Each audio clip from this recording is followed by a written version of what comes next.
Good morning, y'all. It is a blustery 33 degrees in the mountains of North Carolina.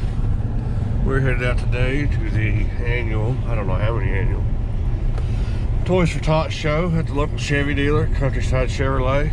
It's been a local tradition for years now, I guess, gosh, gotta be close to 20 years. Always been a favorite show. I've always been for Toys for Tots. Back in the day, they used to have the big monster truck. Oh, there's the deer. You see him? I walked up this morning hoping to shoot one. Didn't see it in the driveway. There they are. Anyway, so this has been a cool show for years. I always like to sport it. I don't think I've ever missed one. So we're gonna go get a couple cars out, get them cleaned up, and head on over and check it out. So, yeah, my old art travel, the dead battery strikes again. Fun stuff.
All right, had it on charge for about an hour.